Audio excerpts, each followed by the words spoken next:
الکریم واعوذ باللہ من الشیطان الرجیم بسم اللہ الرحمن الرحیم۔ پچھلی دفعہ ہم آیا نمبر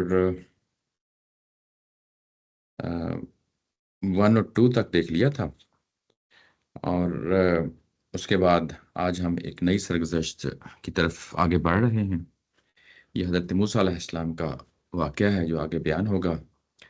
اس سے پہلے ابھی تک جو کچھ ہم نے پڑھا ہے وہ 5 رسولوں کی سرگزشتیں ہم نے دیکھ لی ہیں۔ ان میں سے حضرت نوح علیہ السلام تھے، حضرت ہود علیہ السلام تھے، حضرت صالح علیہ السلام تھے، حضرت لوط علیہ السلام اور حضرت شعیب علیہ السلام۔ 5 رسولوں کی سرگزشتیں ہم نے دیکھی، اور اس کے بعد 2 پیراگراف درمیان میں ایسے آئے تھے جس میں اصولی باتیں جو ہے نا سمجھائی گئی تھیں کہ ہم نے جب رسول بھیجے تو ان رسولوں کو بھیجنے کے ساتھ ہم نے کچھ ایڈیشنل جو ہے نا اہتمام کیا تھا۔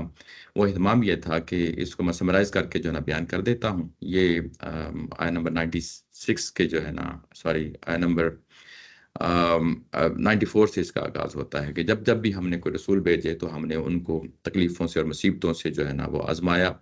تکلیفوں مصیبتوں کو آزمانے کے بعد ہم نے ان کو خوشحالی دی، اور اس طرح کے حالات پیدا ہوئے کہ کبھی جو ہے نا وہ تکلیفیں اور مصیبتیں آتی، کبھی جو ہے نا خوشحالی آتی ان کے ہاں۔ تو یہ لازمی طور پہ ہوتا ہے، یہ اللہ کی سنت کا ظہور ہوتا، یعنی کوئی ایسی چیز نہیں ہے کہ یہ جس طرح کا یعنی وہ آگے سے جواب دیتے ہیں کہ یہ ہمارے آباء و اجداد کے ساتھ بھی ایسا ہوتا رہا ہے۔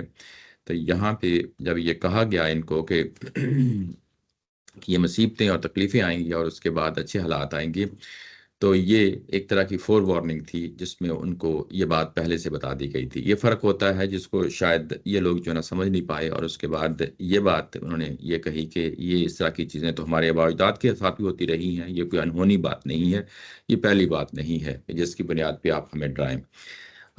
لیکن اس کے بعد آگے بات کو جو ہے نا بڑھتی ہے، اور یہ کہا جاتا ہے کہ یہ کیسے جو ہے نا بے خوف ہو گئے ہیں۔ یہ تو ہمارا جو آخری عذاب آتا ہے رسولوں کے دور میں، جو لازمی طور پہ آتا ہے، اللہ کی سنت کا ظہور ہوتا ہے، وہ کسی وقت بھی آ سکتا ہے، رات کے وقت آئے، دن کے وقت آئے، صبح آئے، شام آئے، وہ کسی وقت بھی آ سکتا ہے۔ لیکن اللہ کی یہ جو سکیم ہے جس میں حالات بدلتے ہیں، اچھے اور برے حالات آتے ہیں، آپ یہ لوگ نہیں سمجھ رہے، تو اس کا مطلب یہی ہے کہ جو قوم خسارہ پاتی ہے، 99 میں یہ بتایا کہ وہی ظاہر ہے کہ اس طرح کی چیزوں سے جو ہے نا وہ بے خوف ہو جاتی ہے۔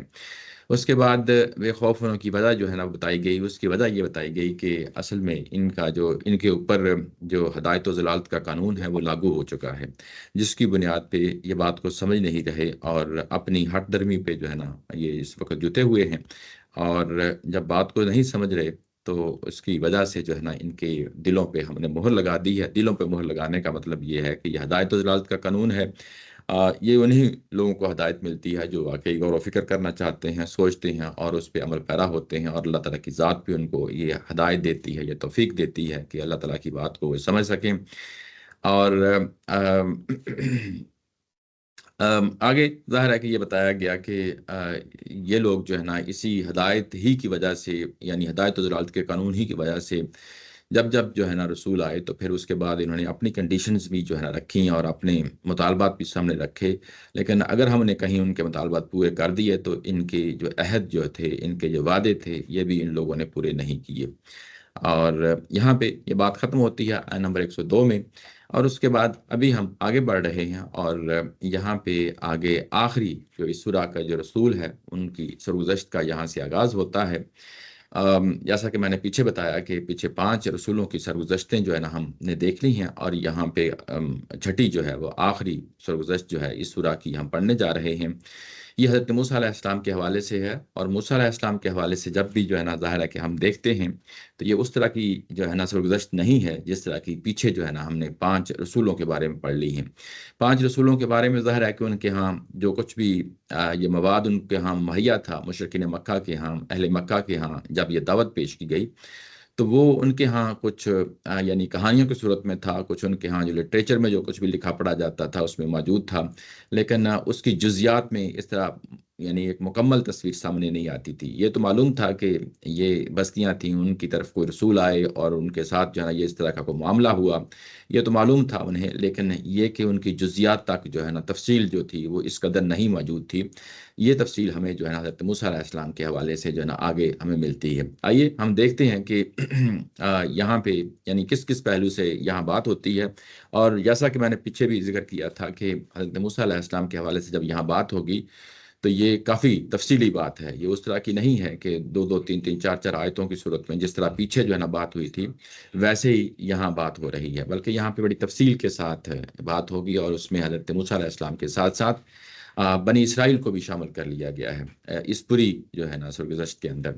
تو یہ آغاز یہاں سے ہوتا ہے کہ ثم بعثنا من بعدہم موسیٰ، کہ ہم نے موسیٰ علیہ السلام کو ان کے بعد اٹھایا۔ اب یہ بعدہم کا جو درمیان میں آ گیا ہے، بعدہم یعنی ان کے بعد، کن کے بعد؟ یعنی جن کا اوپر ذکر ہوا ہے، اوپر ہمیں معلوم ہے کہ 5 رسولوں کا ذکر ہوا تھا، اور من بعدہم کا یہاں پہ جو الفاظ ہیں اس سے لا کے یہ بتایا کہ یعنی نظم کے طور پہ جو پیچھے جو واقعات ہیں انہی میں سے یہ ایک واقعہ ہے، یعنی اسی تسلسل میں یہ بات کہی جا رہی ہے، یہ کوئی علیحدہ سے جو ہے نا آپ کو واقعہ نہیں سنایا جا رہا۔ تو اس کا مطلب یہ ہے کہ پیچھے جتنی بھی بات ہوئی ہے اس کے بیک گراؤنڈ میں ایک تھیم تھا، وہ تھیم تھا کہ قیامت برپا ہو کے رہے گی، اس کے لیے انفسی آفاقی دلائل دیے گئے، اور اس کے بعد یہاں پہ یعنی آگے جو 5 رسولوں کی سرگزشتیں سنائی گئیں وہ اصل میں اسی جو قیامت کا ظہور ہونا ہے اسی کو اتھینٹیکیٹ کرنے کے لیے، اسی کو ویلیڈیٹ کرنے کے لیے، اسی کو جو ہے نا یعنی واضح طور پہ بتانے کے لیے یہ کہ ہم نے دنیا کے اندر بھی قیامتیں برپا کی ہیں، اور اسی سلسلے میں یہ والی بات بھی جو آگے موسیٰ علیہ السلام کے حوالے سے ہوگی یہ بھی اسی کنٹیکسٹ میں بات ہوگی۔ تو من بعدہم کی جو فریز لائی گئی ہے اس سے یہ بتانا مقصود ہے کہ اس کو بھی پچھلے واقعات کے ساتھ جوڑ لو، یہ کوئی علیحدہ سے کوئی چیز جو ہے نا پیش نہیں کی جائے گی۔ اور اس کے بعد یہاں پہ ایک لفظ ہے اگر ہم دیکھیں تو وہ ہے بعثنا۔ پیچھے ہم جتنے بھی رسولوں کے ساتھ ہم دیکھتے آئے ہیں وہاں پہ ارسلنا کا لفظ آیا ہے، یہاں پہ بعثنا کا لفظ آ گیا ہے، یہ اپنے معنی کے لحاظ سے سیم ہی ہے، اس میں کوئی یعنی مختلف بات نہیں ہے، ایک ہی بات ہے۔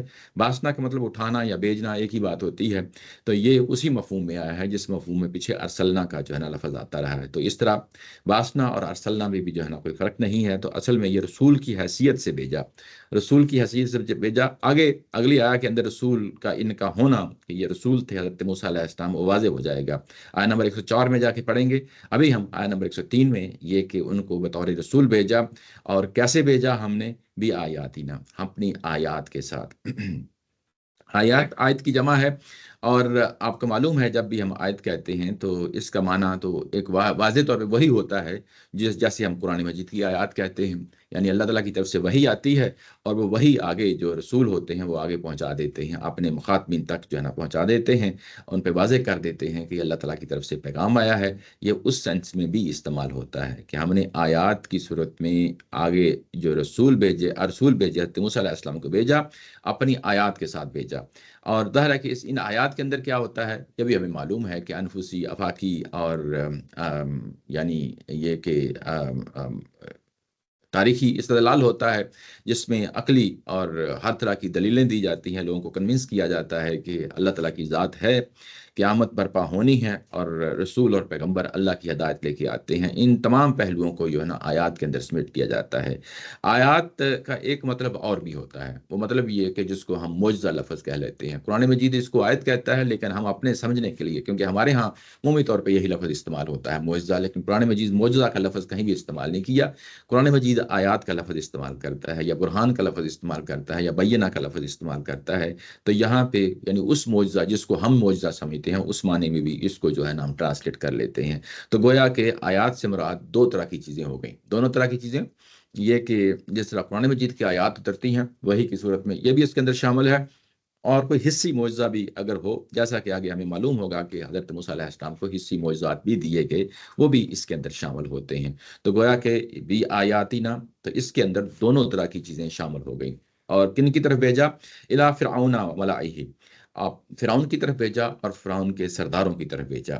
یہاں پہ اگر آپ پچھلے پیغمبروں کے ساتھ اس کا موازنہ کریں تو یہ بات بھی یہاں پہ واضح ہو جاتی ہے کہ پچھلے پیغمبر جو آئے ہیں وہ کسی قوم کی طرف آئے ہیں، یہاں پہ یعنی قوم کا لفظ استعمال نہیں کیا گیا، بلکہ یہ کہا گیا کہ فرعون کی طرف اور فرعون کے جو ہے نا سردار جو تھے، یعنی وزراء اور جو مشیر حضرات ہوتے ہیں، ان کے لیے یہ ظاہر ہے کہ یہ لفظ استعمال کیا گیا ہے۔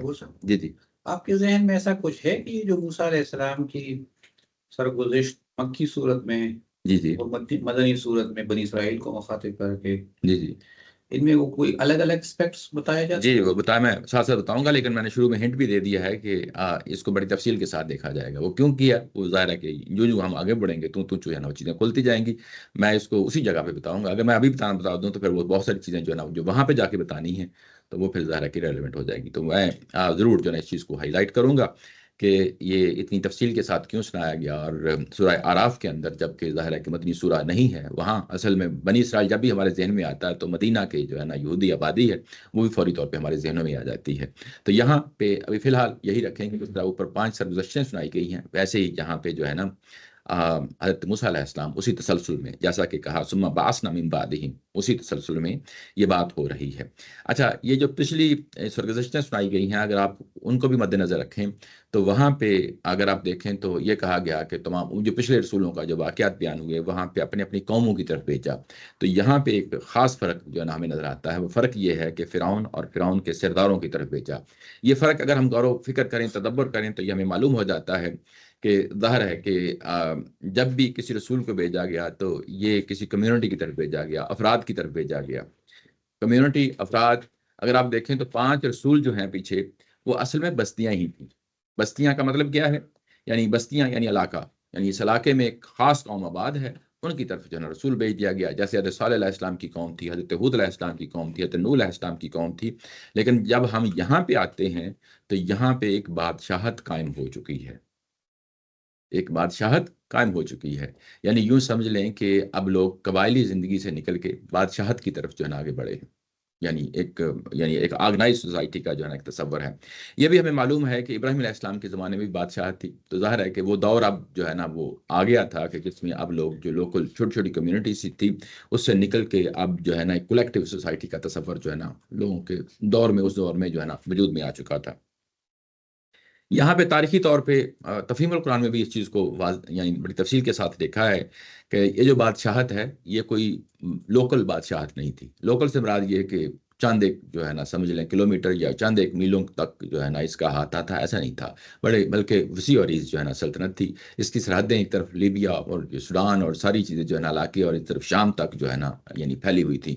یعنی یوں کہہ لیں کہ ایک بڑی وسیع عریض جو ہے نا اس زمانے کے لحاظ سے ایک بڑی وسیع عریض سلطنت تھی، جس میں فرعون اور فرعون کے جو نا سردار حکمرانی کر رہے تھے۔ تو یہاں پہ ظاہر ہے کہ ایک بڑا کینوس آ جاتا ہے کہ رسول کے سامنے کہ اب کن کو مخاطب کرنا ہے، قوم کو مخاطب کرنا ہے یا جو ہے نا بادشاہوں کو مخاطب کرنا ہے۔ تو یہاں پہ بادشاہوں کو مخاطب کیا جا رہا ہے۔ یہ ایک فرق جو ہے نا سامنے رکھیں۔ ایک فرق جو ہے نا ہمیں اور معلوم ہوتا ہے کہ حضرت عیسیٰ علیہ السلام بھی جو ہے نا ایک بادشاہت کے دور میں جو ہے نا دنیا میں تشریف لائے، لیکن قرآن وہاں پہ اسکوپ جو ہے نا ویل ڈیفائنڈ رکھتا ہے، یعنی اس کو پھر رومن امپائر تک نہیں لے کے جاتا۔ یہ بھی بڑی امپورٹنٹ بات ہے۔ یعنی قرآن جب جو ہے نا ایک رسول کو بھیجتا ہے تو اس کا واضح طور پہ ایک رول جو ہے وہ ایک خاص آبادی تک محدود رکھتا ہے اس کو۔ یعنی یوں کہیں، کیونکہ اس کے اندر دو فیکٹر ہے نا۔ ایک پیغام ہے، پیغام تو ہمیشہ یونیورسل ہوتا ہے۔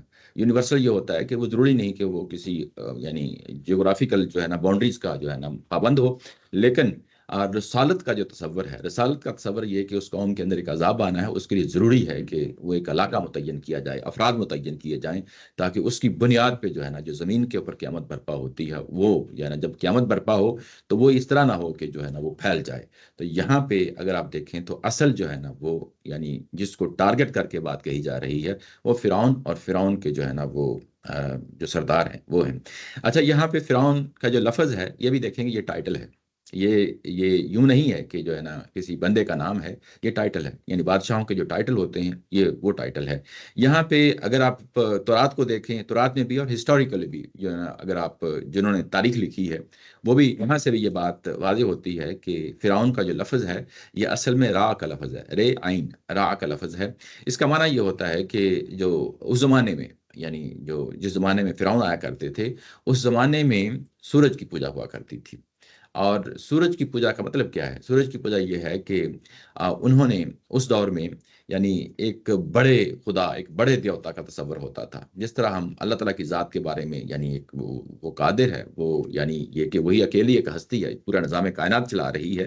تو ان کے ہاں ظاہر ہے کہ شرک کا دور تھا، شرک کا غلبہ تھا. تو اس دور میں بھی ایک بڑے دیوتا کا جو ہے نا ایک تصور ہوا کرتا تھا، اور اس دیوتا کو جو ہے نا وہ را کہا کرتے تھے. یعنی یہ کہ یہ یعنی سورج کو جو ہے نا، یعنی بعض قوموں کے ہاں جو بڑا دیوتا ہوتا تھا وہ پہاڑ ہوتے تھے، بعض قوموں کے ہاں جو ہے نا وہ سمندر ہوتے تھے. تو اس طرح جو مصر کی جو تہذیب تھی فرعونوں کے زمانے میں، یہ تہذیب جو ہے اس تہذیب میں یہاں پہ سورج جو بڑا دیوتا اس کو کہا جاتا تھا. اچھا، اس کے بعد جو بڑا دیوتا سورج بن گیا. اب جو بادشاہ ہوتے تھے، بادشاہ بیسیکلی اس کی فزیکل مینیفیسٹیشن ہوتی تھی، یعنی جسمانی ظہور اگر ہوا ہے تو وہ کہا کرتے تھے کہ یہ اس کے جسمانی ظہور ہوا ہے. یہ بالکل وہی تصور ہے جو سید کے ہاں جو ہے نا حضرت عیسیٰ علیہ السلام کے بارے میں تصور قائم ہو گیا کہ ایک اللہ تعالیٰ کی ذات ہے، اور اللہ تعالیٰ کی ذات نے جب اپنا ظہور چاہا جسمانی حیثیت میں، تو وہ حضرت عیسیٰ علیہ السلام کی صورت میں جو ہے نا وہ ہو گیا، جس کو وہ اللہ کا بیٹا کہتے ہیں. تو یعنی ایک بڑے خدا کا تصور ہے، اور اس کے بعد زمین پہ ایک چھوٹے خدا کا تصور ہے، جو کہ اپنے بڑے خدا کا ظہور جو ہے فزیکلی اگر کسی نے دیکھنا ہے تو وہ دیکھ لیں کہ یہ شخص جو ہے، یعنی ان کی ہاں میتھالوجی ہے اس کے مطابق، مطلب یہ میں اپنی بات نہیں کرتا، یا ان کی میتھالوجی کے مطابق، ان کی سوچ اور فکر کے مطابق، ان کے نظریے اور عقیدے کے مطابق اگر زمین پہ کسی کو دیکھنا ہے تو ان کو دیکھ لیں. جس طرح کرسچینٹی نے جو ہے نا ایک تصور قائم کیا کہ عیسیٰ علیہ السلام جو ہے نا جسمانی ظہور ہے اللہ کا، ایسے ہی ظاہر ہے کہ ان قوموں نے، جو کہ یہ مصر کی جو قومیں تھیں، یعنی وہ ایک خدا کا تصور جو ہے نا وہ سورج کو سمجھتے تھے، اور اس کا جسمانی ظہور جو ہے وہ بادشاہوں کو سمجھتے تھے. یعنی اب بادشاہوں کے، جب بادشاہ زمین کا جو بادشاہ ہوتا ہے اس کے اندر اب دو ذمہ داریاں ہو گئیں. یعنی بنیادی طور پہ اگر آپ دیکھیں تو دو ذمہ داریاں ہو گئیں. ایک یہ کہ وہ بادشاہ ہے، یعنی زمین کا انتظام چلا رہا ہے، لوگوں کے معاملات سلجھا رہا ہے. جس طرح بادشاہت، عام بادشاہت ہوتی ہے، کنگڈم ہوتی ہے، جس طرح ہم تاریخ میں جو ہے نا دیکھیں سعودی عرب جو ہے اس وقت بادشاہت ہے. لیکن اس کے ساتھ ساتھ جو ہے نا ایک اور تصور بھی ان کے ہاں موجود تھا کہ جس بڑے دیوتا کو ہم پوجتے ہیں، اسی کا جسمانی ظہور ہے زمین پہ. تو گویا کہ ایک مذہبی ذمہ داریاں بھی اس کے اندر آ گئیں، اور لوگوں کے معاملات بھی سلجھانے کی ذمہ داریاں آ گئیں. تو اس طریقے سے جو ہے نا مذہب جو ہے نا اب یوز ہوا ہے کہ یعنی ایک ہی شخص کے اندر جو ہے نا وہ تصور جس کو مذہبی دیوتا سمجھتے ہیں، اور اس کا ظہور جو ہے نا پھر ظاہر بادشاہوں کی صورت میں بھی وہ اس کو جو ہے نا دیکھتے رہے ہیں. اس کی تفصیل آگے بھی آئے گی، لیکن ظاہر ہے کہ ابھی میں فرعون کے لفظ سے جو ہے نا آپ لوگوں کے ذہن میں یہ حضرت یوسف والے جو فرعون، جی میں اسی کو بات کرنے لگا تھا. دیکھیں یہ جو فرعون جو موجودہ ہے، اس فرعون میں جس کی طرف جو ہے نا یہ حضرت موسیٰ علیہ السلام جو ہے نا رسول بنا کے بھیجے گئے ہیں، وہاں پہ اس وقت دو فرعونوں کا ذکر ملتا ہے. یعنی ایک فرعون آگے چل کے سورہ طٰہٰ میں اور سورہ قصص میں پڑھیں گے، وہاں پہ ایک اور فرعون کا ذکر ہوتا ہے. یعنی وہ فرعون وہ نہیں ہے جس کی طرف جو ہے نا موسیٰ علیہ السلام کو جو ہے نا رسول بنا کے بھیجا گیا ہے. وہ فرعون جو ہے وہ اس فرعون کا والد تھا. اس کا نام رامیس اس کا نام تھا. یہ تورات میں بھی ہے، اور ظاہر ہے کہ ہسٹوریکل بکس میں بھی اس کا نام آتا ہے. اس کا نام مختلف تھا. یعنی جب موسیٰ علیہ السلام کی پیدائش ہوتی ہے، اور پیدائش کے وقت جس جو ہے نا بادشاہ کا سامنا تھا، یا جس کے گھر میں جو ہے نا پرورش ہوئی، وہ بڑا جو نا فرعون تھا، والد فرعون تھا. ٹھیک ہے نا. اور اس کے بعد جب موسیٰ علیہ السلام جو ہے نا جب یہ ان کو رسول بنایا گیا اور جب ان کو بھیجا گیا اس فرعون کی طرف، تو اب یہ اس کا بیٹا آ چکا ہے. اور یہ بیٹا جو ہے نا بظاہر یہی لگتا ہے کہ حضرت موسیٰ علیہ السلام کے، کیونکہ دونوں ایک ہی گھر میں پلے بڑے ہیں، تو یہ بڑا ہے، یعنی فرعون کا بڑا بیٹا ہے. اور اس میں اس کی جو پوزیشن ہے، تو ظاہر ہے کہ حضرت موسیٰ علیہ السلام نے جب گرو اپ ہوئے ہیں تو اسی ماحول میں ہوئے ہیں، تو اس کو اچھی طرح جانتے ہیں کہ یہ کون ہے فرعون. تو اس کا نام جو ہے منفتح یعنی بتایا جاتا ہے جو تاریخی کتابوں میں، یعنی ہسٹوریکلی بھی اور تورات میں. تو یہاں پہ منفتح ہے جس کے بارے میں یہاں پہ بات ہو رہی ہے. تو اسی کا ظاہر ہے کہ فرعون اور فرعون کے جو سردار ہیں وہ ہیں. اچھا، کوئی سوال تھا آپ کا؟ یہ سوال وہ حضرت یوسف کے زمانے میں اچھا، حضرت یوسف علیہ السلام حضرت یوسف علیہ السلام کے زمانے میں جو ہے نا وہ مختلف بادشاہ تھے. یہ وہ بادشاہ نہیں ہے، وہ مختلف بادشاہ تھے. یہ جو فرعون اور فرعونوں کی یہ جو نسل چلی ہے، ڈائناسٹی چلی ہے، یہ اصل میں ان کو یہ عمالقہ کہا جاتا ہے. یہ شام سے لوگ آئے تھے. یعنی یہ مقامی نہیں تھے، جبکہ یوسف علیہ السلام کے زمانے میں جو بادشاہ تھا وہ مقامی بادشاہ تھا۔ مقامی یہ کہ ظاہر ہے کہ بادشاہتیں ہمیشہ نہیں رہتی تھیں، اس کے زمانے میں جو ہے نا جس طرح ہم جانتے ہیں تاریخ سے کہ یعنی حکومتیں جو ہے نا طاقت ہوتی رہی ہے، حکومتوں کی اکھاڑ بچھاڑ ہوتی رہی ہے، کبھی باہر سے لوگ حملہ آور کر کے آتے رہے ہیں، جیسے ہندوستان میں جو ہے نا ہمارے مسلمانوں نے باہر سے آ کے جو ہے نا بہت عرصہ جو ہے نا حکومتیں کی ہیں۔ مقامی بادشاہتیں جو تھیں وہ بہت عرصہ پہلے ختم ہو گئی تھیں، اور اس کے بعد مسلسل کئی سینچریز آپ دیکھتے ہیں کہ مسلمانوں نے حکومت کی ہے ہندوستان میں۔ تو ایسے ہی ظاہر ہے کہ یہ لوگ جو ہے نا یہ باہر سے آئے ہوئے لوگ تھے، یہ مقامی لوگ نہیں تھے۔ اور جو مقامی لوگ ظاہر ہے جب نہیں ہوتے تو ان کو ہمیشہ اس چیز کا خدشہ لگا رہتا ہے کہ یہ جو لوگ ہیں جو باہر سے آئے ہیں، ان کو ہمیشہ خدشہ رہتا ہے کہ مقامی لوگ ہمارے خلاف بغاوت نہ کر بیٹھیں۔ تو آگے جا کے تفصیل اس کی دیکھیں گے یہ کیا ہے۔ تو یہ فرعون اور فرعون کی نسل جو ہے یہ مختلف ہے اس سے جو حضرت یوسف علیہ السلام کہا جاتا ہے، یہ تقریباً 500 سال کا فرق ہے حضرت یوسف علیہ السلام اور حضرت موسیٰ علیہ السلام کے درمیان۔ یہ کوئی کنکریٹ بات نہیں ہے، لیکن ظاہر ہے کہ کوئی نہ کوئی اندازہ رکھنا ہوتا ہے، تو اس اندازے ہم کہہ دیتے ہیں کہ تقریباً 500 سال بعد جو ہے نا وہ حضرت موسیٰ علیہ السلام آئے ہیں۔ تو اس دوران ظاہر ہے کہ بادشاہت وہ بدل چکی تھی۔ تو یہ جو سلسلہ ہے یہ مختلف ہے۔ آگے بات کہی گئی کہ فَظَلَمُوا بِهَا، فَظَلَمُوا بِهَا، ظلمہ کے بعد بی آ جائے، بی، یہ جس طرح انگلش میں پریپوزیشنز ہوتی ہیں نا، یہ ہمارے یہاں پریپوزیشنز نہیں ہیں، پنجابی میں نہیں ہے اور اردو میں نہیں ہے۔ ہم اس کو ہم بڑا مشکل ہوتا ہے اس چیز کو سمجھنا سمجھانا۔ انگلش میں ہے، انگلش میں جب آپ کہتے ہیں ٹو گیو تو اس کا میننگ مختلف ہوتا ہے، ٹھیک ہے نا۔ ٹو گیو ان کہیں گے تو اب جو ہے نا یہ پریپوزیشن، یہ فریزل ورب ہو گئی ہے۔ یہ جو فریزل ورب ہے اس کا معنی چینج ہو جاتا ہے، وہ اوریجنل میننگ نہیں رہتا، اوریجنل میننگ جو ہے نا وہ نہیں رہتا۔ آپ کو پتہ ہی ہے to give, to give in, to give out, to give up, جو ہے نا یہ شیڈ جو ہے نا چینج ہوتے چلے جائیں گے۔ اوریجنل جو ہے نا اگر آپ اس کو کہیں گے کہ آپ کا میننگ یہ ہوتا ہے، گیو کا یہ ہوتا ہے، تو پھر جو ہے نا وہ بات نہیں سمجھیں گے، بلکہ ہم دونوں کو کولیکٹیولی دونوں جو ورڈز ہیں ان کو جوڑتے ہیں اور کہتے ہیں کہ اب اس کا میننگ ڈفرینٹ ہو گیا ہے۔ تو ایسے ہی ظلام کے ساتھ بے آ جائے جس طرح یہاں پہ آ گیا ہے، تو اس کا مطلب یہ ہوتا ہے کہ انکار کر دینا، تکذیب کر دینا، یعنی جیسے کفارہ ہے، جہادہ کا جو لفظ ہوتا ہے عربی میں وہ معنی پھر اس کا بن جاتا ہے۔ تو اس کا معنی کیا ہوا کہ پھر انہوں نے ان آیات کی تکذیب کر دی، کیونکہ ظلامہ کے اندر اپنا اوریجنل میننگ بھی ہے۔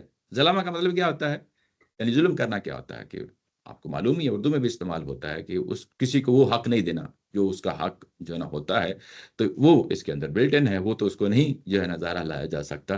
تو اب یہ پورے کا مفہوم کیا ہوا، پورے کا مفہوم یہ ہوا کہ انہوں نے اپنی جانوں پہ ظلم کیا اور ظلم کرتے ہوئے آیات کی تکذیب کر ڈالی۔ تو یہ ترجمہ جو ہے نا اسی لحاظ سے نیچے کیا گیا ہے کہ انہوں نے اپنی جانوں پہ ظلم کیا اور ان نشانیوں کا انکار کر دیا۔ کن نشانیوں کا؟ بھی آیاتینا، یعنی جو پچھلی جو نشانیاں تھیں جس کا ذکر آیا ہے اس کا انکار کر دیا۔ تو گویا کہ یہ جو انکار کرنا ہے، یہ بھی انکار جو ہے یہ استکبار کی علامت ہے۔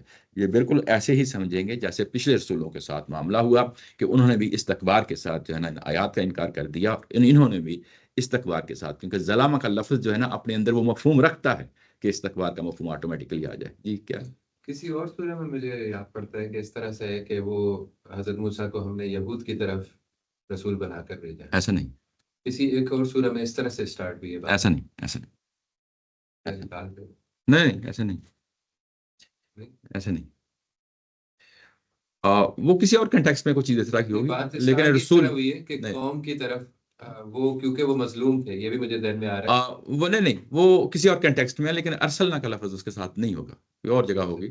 ہاں، ایسے نہیں، کیونکہ جب رسول کی بات آتی ہے تو ہمیشہ فرعون اور فرعون کے سرداروں کی بات آتی ہے، اور انہوں نے اس کی تکذیب کر ڈالی۔ تو پھر ظاہر ہے کہ جب تکذیب ہو گئی تو اس کا آٹومیٹیکلی کیا رزلٹ ہے، یعنی ان کو عذاب آ گیا نا، یہی ہے نا۔ آگے جو ہے نا جو بات کہی گئی ہے فَانظُرْ كَيْفَ كَانَ عَاقِبَةُ الْمُفْسِدِينَ، اور اس کا ترجمہ دیکھو کہ پھر دیکھو ان مفسدوں کا انجام کیا ہوا، پھر دیکھو ان مفسدوں کا انجام کیا ہوا۔ یہ کن کو بتایا جا رہا ہے کہ اسے سبق حاصل کرو؟ یہ مشرکین مکہ کو بتایا جا رہا ہے کہ ان کے انجام سے سبق حاصل کرو۔ یہ اب اگر آپ دیکھیں تو یہاں قرآن مجید نے جمپ لگایا ہے، قرآن مجید نے جمپ لگایا ہے، وہ بتایا نہیں ہے کہ انجام ان کا کیا ہوا، وہ آگے جا کے پتہ چل جائے گا، وہ آگے چل کے ہمیں پتہ چل جائے گا، لیکن یہاں پہ ہمیں نہیں بتایا گیا کہ ان کا انجام کیا ہوا۔ لیکن مشرکین مکہ کو ان کو کہا کہ اگر فوکس کرنا ہے تو انڈیویجولی سب لوگ، کیونکہ یہاں پہ فنزور آ گیا نا، تو یہ سنگولر ہے کہ تم سب لوگ جو ہے نا اس پہ انڈیویجولی اس پہ غور و فکر کرو، دیکھو کہ ان مفسدین کا انجام کیا ہوا۔ مفسدین یہاں پہ ترجمہ میں مفسدوں ہی کر دیا گیا ہے، یہ اصل میں مفسد کون لوگ ہیں؟ مفسد کون لوگ ہیں؟ فرعون اور فرعون کے جو ہے نا ساتھی ہیں، ان کو کہا گیا نا۔ اچھا، اب ہم یہ دیکھیں گے کہ یہ مفسد کا جو لفظ ہے یہ کس کنٹیکسٹ میں کہا گیا ہے۔ یہ ظاہر ہے کہ نظم میں یہ بڑی چیز امپارٹنٹ ہو جاتی ہے کہ ہم کسی بھی لفظ کو جو ہے نا جب اس کو دیکھتے ہیں تو نظم کے کنٹیکسٹ میں دیکھ رہے ہوتے ہیں، اس سے باہر جو ہے نا وہ نہیں نکلتے۔ تو جب ہم اس کو نظم میں دیکھتے ہیں تو آگے چل کے ہمیں پتہ چلتا ہے کہ یہ اگر آیا نمبر 56 دیکھیں، 56 کے اندر جو ہے وہاں پہ آپ کے سامنے آ گئی ہے آیت نمبر 56، اس میں مشرکین مکہ کو نبی محترم صلی اللہ علیہ وسلم کہہ رہے ہیں کہ وَلَا تُفْسِدُوا فِي الْأَرْضِ بَعْدَ إِصْلَاحِهَا۔ یہ تھیم جو ہے اس سورہ کے اندر بڑا اہم ہے، یہ بار بار اس کو میں ہائی لائٹ کرتا ہوں۔ جو تھیمز ہوتے ہیں نا کامن پوری سورہ کے اندر چل رہے ہوتے ہیں، ان سب کو میں ریلیٹ کرتے ہوئے آگے بڑھتا ہوں۔ یعنی ہمارے اس درس کے اندر یہ میری کوشش ہوتی ہے کہ اس سورہ کے اندر جتنے مضامین ہیں اس کو ساتھ لے کے چلوں، یعنی کوئی چیز پیچھے رہ نہ جائے، اس کو ساتھ لے کے چلوں۔ تو یہاں پہ وَلَا تُفْسِدُوا فِي الْأَرْضِ بَعْدَ إِصْلَاحِهَا، یعنی یہ اس وقت جب ہم وہاں پڑھ رہے تھے تو اس کا مطلب یہ بتایا تھا کہ دیکھو یہ وہ نہیں ہے جو حکومت قائم ہو جائے اور زمین میں فساد برپا کرو، اس معنی میں نہیں ہے، یہ دوسرے معنی میں ہے کہ رسول آ گئے ہیں، رسول نے ایک بات کو واضح کر دیا ہے، اب رسول کے مقابلے میں سرکشی نہ کرو، سرکشی کرو گے تو یہ بھی فساد فی الارض کا جو ہے نا وہ نمونہ بن جائے گا۔ یعنی اللہ اور اللہ کے رسول کے بات آ جانے کے بعد، بات کو سمجھ چکنے کے بعد اب اس کے بعد بغاوت کرو گے تو یہ فساد فی الارض ہوگا، یہ فساد فی الارض ہوگا۔ تو یہ حضرت محمد صلی اللہ علیہ وسلم نے یہ بات جو ہے نا مشرکین مکہ کو رکھی، اور آگے یہی بات اگر آپ دیکھیں تو حضرت شعیب علیہ السلام جو ہے نا وہ کہہ رہے ہیں، اپنی قوم کو کہہ رہے ہیں کہ یہ آیہ نمبر جو ہے 85 ہے، وہاں پہ بھی یہی کہہ رہے ہیں کہ فَأَوْفُوا الْكَيْلَ وَالْمِيزَانَ، یعنی اپنے ناپ تول کے پیمانے پورے رکھو، وَلَا تَبْخَسُوا النَّاسَ أَشْيَاءَهُمْ، اور لوگوں کو چیزیں کم کر کے مت دو، وَلَا تُفْسِدُوا فِي الْأَرْضِ بَعْدَ إِصْلَاحِهَا، کہ بات میں نے واضح کر دی ہے، سمجھا دی ہے، اب سمجھ چکنے کے بعد جو ہے نا زمین میں فساد برپا نہ کرو۔ اگر آپ کرو گے تو اس کے نتیجے میں ظاہر ہے کہ تمہیں عذاب آ لے گا۔ تو یہاں پہ بھی اگر آپ دیکھیں تو ابھی جو ہم نے آیا پڑھی ہے، تو اب جہاں پہ مفسدین کا جو ورڈ آیا ہے اس کو ہم اس پورے تھیم کے ساتھ جو ہے نا ریلیٹ کر دیتے ہیں۔ بات سمجھیں؟ یعنی جیسے وہاں پہ رسول آئے اور انہوں نے بات اپنی پہنچا دی تھی، یعنی اتمام حجت کر دیا تھا، بات کمیونیکیٹ کر دی تھی، اور اس کے بعد انہوں نے سرکشی کی، زمین میں فساد برپا کیا، اور اس کے نتیجے میں عذاب آیا تھا۔ یہ دیکھیں نا، یعنی اس پورے تھیم کو جب آپ الفاظ کے ساتھ جوڑتے جاتے ہیں تو بات آٹومیٹیکلی سمجھ میں آنا شروع ہو جاتی ہے۔ اگر آپ ایک ہی جگہ پہ ڈیرا لگا لیں گے نا اور اس لفظ کو اسی کنٹیکسٹ میں یعنی پوری سورہ کے نظم میں رکھ کے نہیں دیکھیں گے تو اس کے 10 آپ کے پاس شیڈ آ جائیں گے، پھر آپ کہیں گے مفسد کا یہ مطلب بھی ہے، یہ مطلب بھی ہے، یہ مطلب بھی ہے، تو پھر آپ گرفت میں کوئی ایک چیز نہیں آئے گی۔ یہ بات سمجھ رہے ہیں نا؟ یعنی جب بھی ہم کوئی بھی تحریر پڑھتے ہیں ایکس وائی زیڈ جو ہے نا، ایون کوئی فکشن پڑھتے ہیں تو اس میں بھی ایک بات کا ایک تسلسل تو چل رہا ہوتا ہے نا۔ تو ایسے ہی قرآن مجید پہ جب ہم پڑھتے ہیں تو کوئی بھی ایکس وائی زیڈ جس طرح ہم کتاب پڑھتے ہیں، کوئی بھی ہمارے اپنے پروفیشن کی کتاب پڑھتے ہیں، ایک تسلسل ہوتا ہے، اسی کنٹیکسٹ میں اور اسی تسلسل میں چیزوں کو سمجھ رہے ہوتے ہیں۔ تو یہاں پہ بھی ویسے ہی ہم نے اس کو سمجھا ہے کہ یہ اصل کن مفسدین کی بات ہو رہی ہے، کہ جن کے سامنے بات واضح ہو گئی اور ان سے کہا گیا کہ اب تم نے جو ہے نا اگر رسول اور اللہ کے رسول کی آیات کی یعنی بغاوت کی تو اس کے نتیجے میں فساد تو برپا ہو گیا۔ اب یہ فساد برپا ہو گیا تو اس کے نتیجے میں عذاب آنا لازمی ٹھہرا، تو وہ عذاب آ گیا، اور اب مشرکین مکہ کو کہا جا رہا ہے کہ ذرا ان کی طرف دیکھو کہ ان کی طرف کیسا عذاب آیا ہے۔ یہاں پہ ایک اور چیز ہے جو میں آپ کی طرف لانا یعنی چاہتا ہوں، آپ کی یعنی اس طرف توجہ دلانا چاہتا ہوں، وہ یہ ہے کہ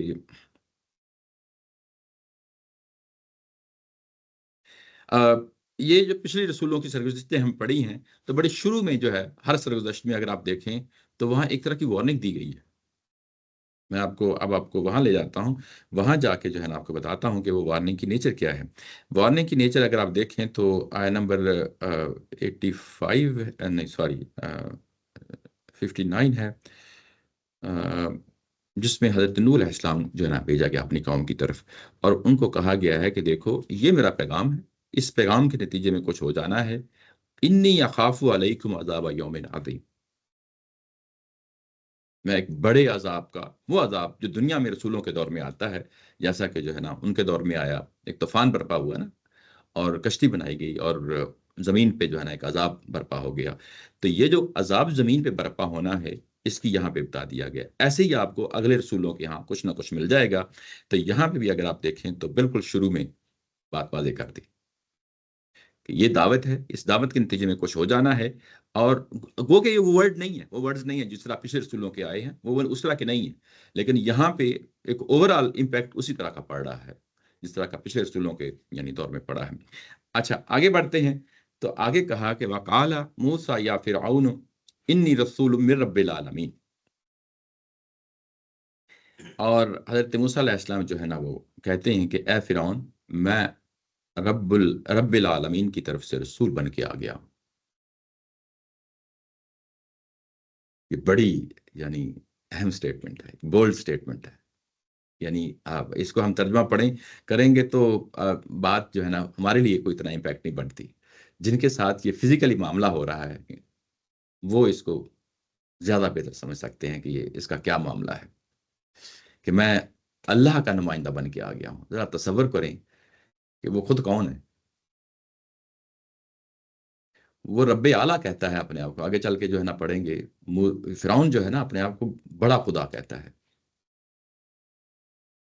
بڑا خدا کہتا ہے.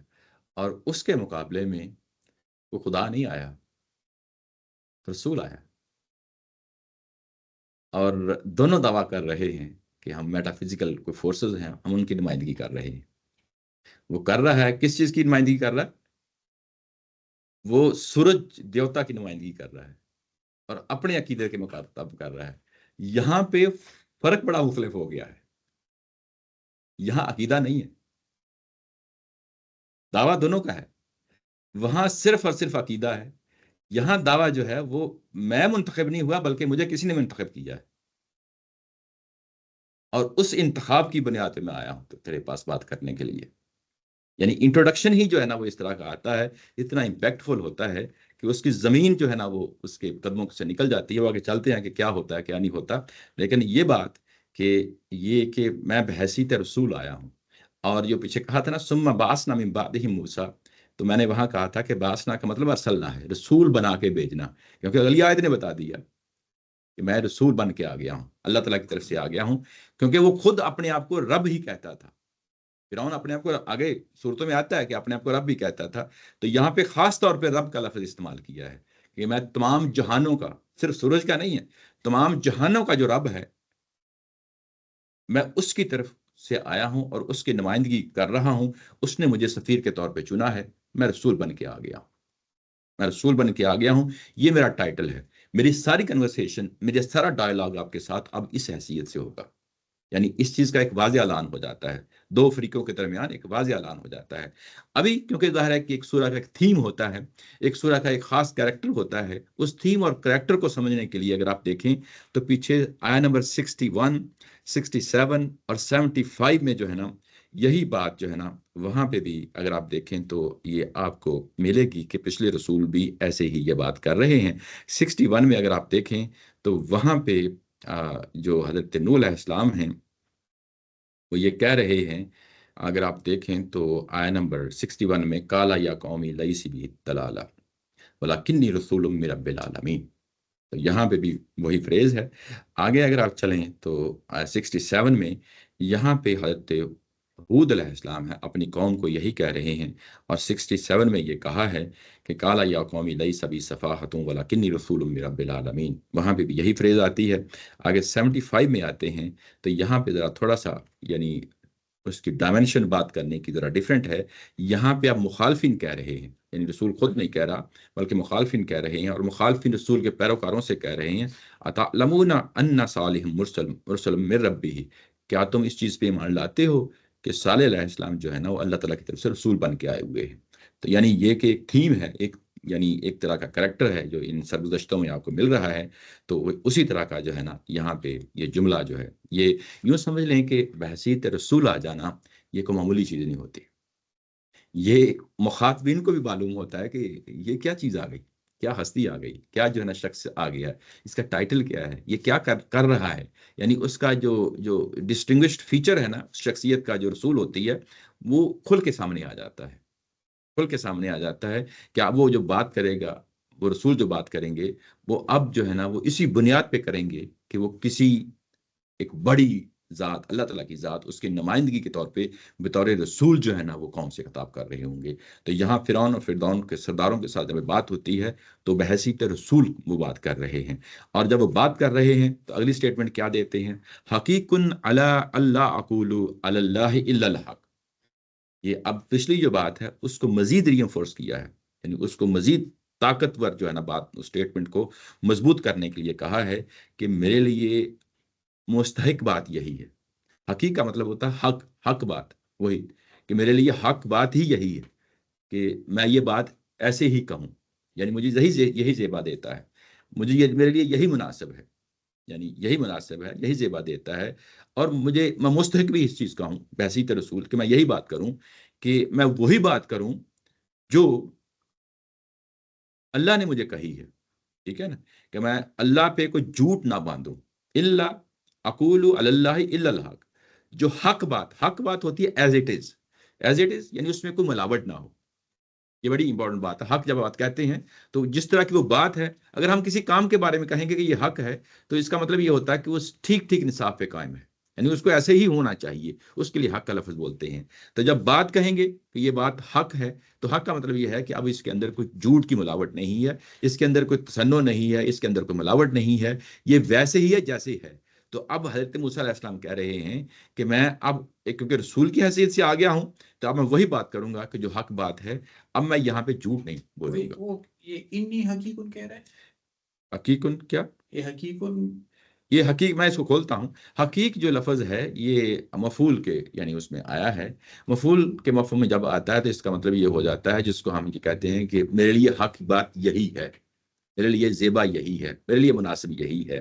اچھا، یہ جو بعض اوقات ایڈیومیٹک ایکسپریشن بن جاتے ہیں، تو یہ ایڈیومیٹک ایکسپریشن ہے، حقیقن بھی جب لفظ بولیں گے تو اس کا معنی بھی یہی ہوتا ہے، حقیقن اللہ کا لفظ بولیں گے تو اس کا معنی بھی یہی ہوتا ہے، لیکن اللہ کے ساتھ ایک شیڈ جو ہے نا وہ ایکسٹرا آ جاتا ہے، وہ شیڈ یہ آ جاتا ہے کہ مجھے اسی کا حریص ہونا چاہیے۔ یہ ایڈیومیٹک ایکسپریشن ہے، تو اس میں جب اس طریقے سے حقیقن اللہ ان کا جو پورا ایکسپریشن آتا ہے نا، جہاں جہاں میں بھی آئے گا تو اس کا معنی یہی ہوگا کہ میرے لیے مناسب یہی ہے اور میں اس کا حریص بھی ہوں، یعنی میں چاہتا بھی ہوں یہ یہی کام کروں۔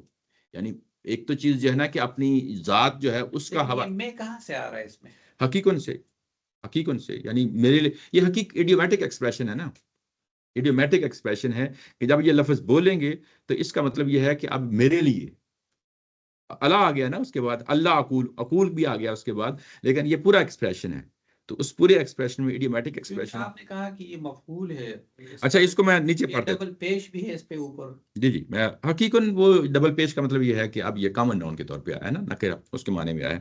نیچے اگر آپ دیکھیں اس کا حاشیہ 458 میں، تو وہاں لکھا ہے کہ اصل میں حقیقاً اللہ اقول کے الفاظ ہیں، اہل اور سزاوار کے معنی حقیق، یعنی حقیق کا معنی اہل اور سزاوار ہے، یعنی مستحق ہونا، اہل ہونا، میرے لیے یہی مناسب ہونا، یہ اس طرح کے الفاظ کے لیے یہ لفظ بولا جاتا ہے۔ اس کے بعد یہ کہا کہ ہوا حقیقاً ان یفعل کذا، اب یہاں پہ ہوا کا جو لفظ ہے نا وہ محذوف ہے، اور ہوا کی جگہ ظاہر ہے انا، یعنی یہاں پہ خود اپنی بات کر رہے ہیں نا، یعنی اس میں آ گیا ہے۔ تو یہ ہوا حقیقاً ان یفعل کذا، یہ ایڈیومیٹک ایکسپریشن ہے، یعنی جس طرح انگلش میں ہوتے ہیں نا ایکسپریشنز، یعنی کمبینیشن آف سرٹن ورڈ جو ہے نا، اس کو ہم کہتے ہیں کہ اس کا یہی میننگ ہے۔ تو اب یہاں پہ بھی ایک ایڈیومیٹک ایکسپریشن ہے، اس کا میننگ یہی ہے۔ یہاں اس کے ساتھ اللہ ہے، اللہ ساتھ آ گیا نا، تو جب اللہ ساتھ آ جاتا ہے تو اس سے یہ حریص کے معنی پر متضمن ہو جاتا ہے، یعنی اس کے اندر حریص کا معنی شامل ہو جاتا ہے۔ تو یعنی اس کا کیا ترجمہ ہوگا؟ جیسا کہ اوپر ترجمہ کیا ہے، مجھے یہی چاہیے اور میں اسی کا حریص ہوں، مجھے یہی چاہیے، حقیقت ترجمہ کیا کہ مجھے یہی چاہیے اور میں اسی کا حریص ہوں، یعنی میرے لیے بھی یہی زیبا ہے کہ میں ایسی بات کروں، اور میں خود بھی اس چیز کا حریص ہوں، میں چاہتا ہوں کہ میں یہی بات کروں، یعنی اس کا ایڈیومیٹک ایکسپریشن کا یہ ترجمہ جو ہے نا ہو جاتا ہے۔ اچھا، یعنی اب آپ یہاں پہ اصل میں اپنی دعوت کو پیش کر رہے ہیں، یعنی دعوت کیا پیش کر رہے ہیں کہ میں توحید ہی کی بات کروں گا، اس میں کوئی ملاوٹ نہیں کروں گا، میں آخرت ہی کی بات کروں گا، میں اس میں کوئی ملاوٹ نہیں کروں گا، یعنی بات میری جو بات وحی کے اندر جو کچھ مجھے ملا ہے میں ایز اٹ از تمہارے سامنے پیش کر دوں گا، میں ملاوٹ نہیں کروں گا، یعنی میں اس کے اندر شرک کی ملاوٹ نہیں کروں گا۔ میری بات سمجھ رہے ہیں نا؟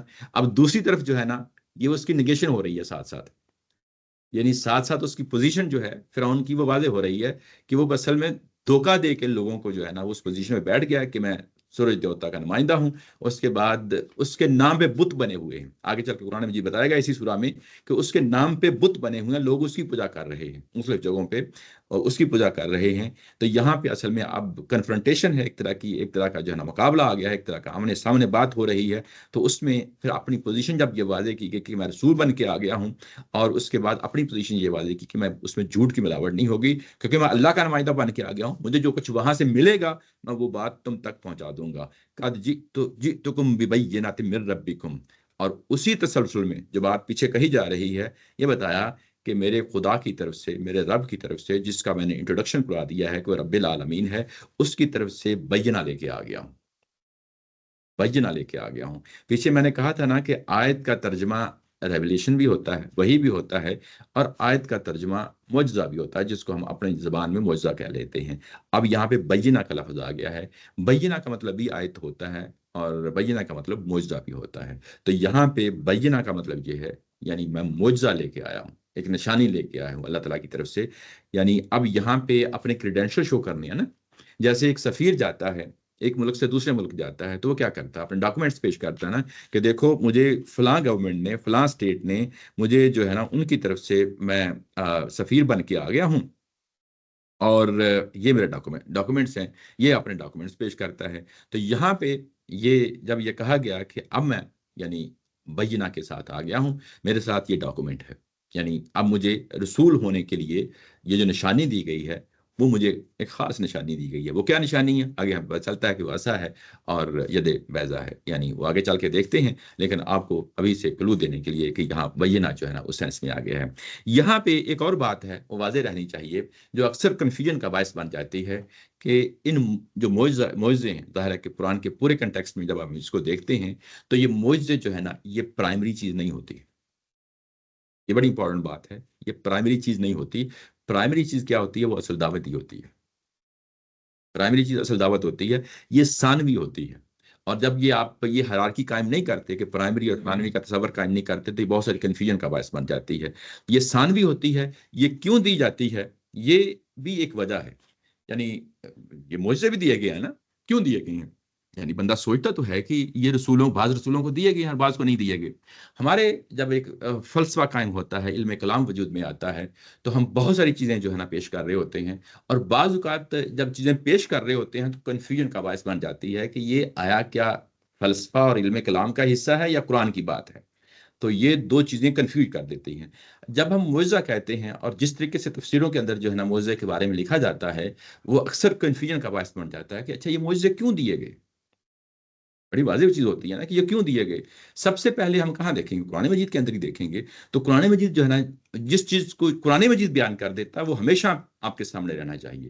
باقی جو ہم خود بیان کر رہے ہوتے ہیں یا ہمارے بزرگ بیان کر رہے ہوتے ہیں وہ ثانوی چیزیں ہوتی ہیں، وہ سچ ہو سکتا ہے ٹھیک بھی ہوں، ہو سکتا ہے غلط بھی ہوں، یعنی جو انسانوں کی کنٹریبیوشن ہے اس کو کبھی بھی وحی کا حصہ نہیں بنانا چاہیے۔ یہ بڑی امپورٹنٹ بات ہے۔ انسانوں کی بات کو یہ کہیں گے کہ یہ ان کی رائے ہے، ان کی رائے ہے، وہی جو ہے وہ اصل چیز ہے۔ تو اب ہم قرآن مجید سے خود پوچھیں گے کہ یہ جو معجزے دیے گئے ہیں رسولوں کو اس کی کیا نوعیت ہے؟ تو وہ قرآن مجید نے خود جو ہے نا دوسری جگہ بتا دیا ہے کہ میں نے موسیٰ علیہ السلام کو جب یہ معجزے دیے تھے تو کیوں دیے تھے۔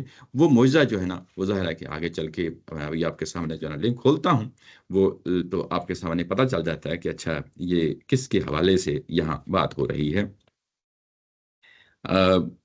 یہاں اگر آپ دیکھیں تو یہ سورہ جو آپ کے سامنے ہے یہ قصص ہے، میں نے کھولی ہے۔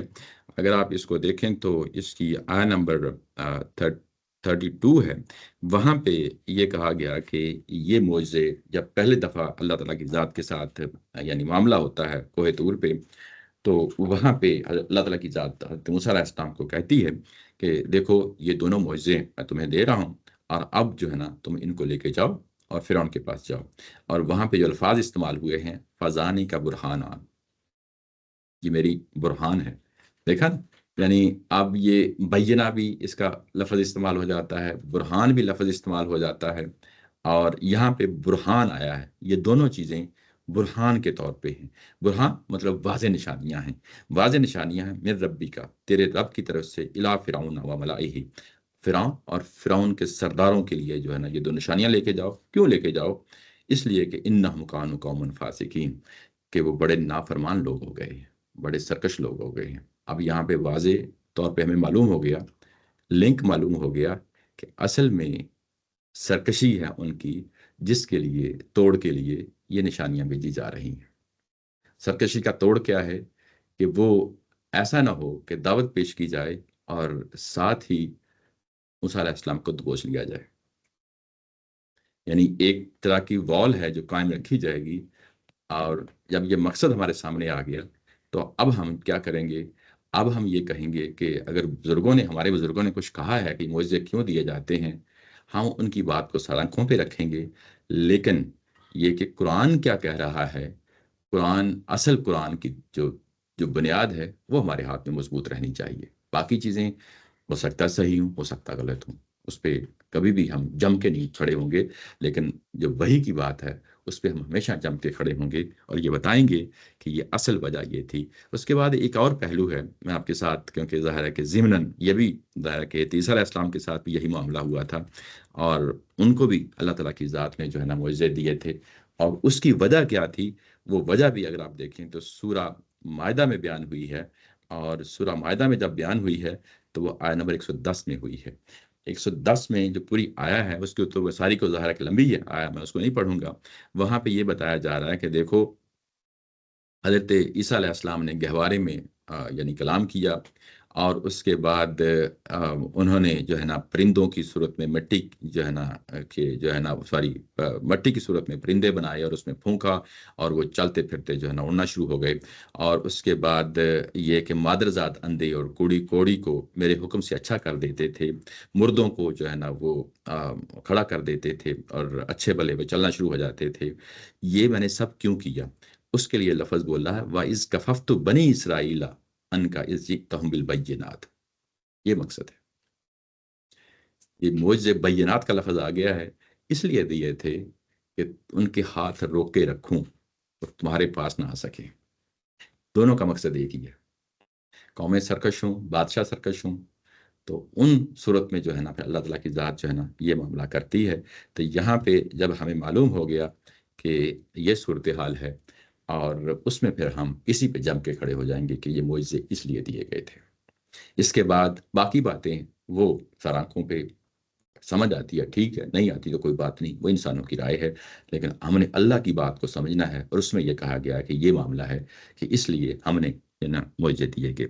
اچھا، پھر اس کے بعد بات آگے بڑھتی ہے تو یہ کہا کہ فَأَرْسِلْ مَعِیَ بَنِی اسرائیل، اور میرے ساتھ بنی اسرائیل کو بھیج دیجیے۔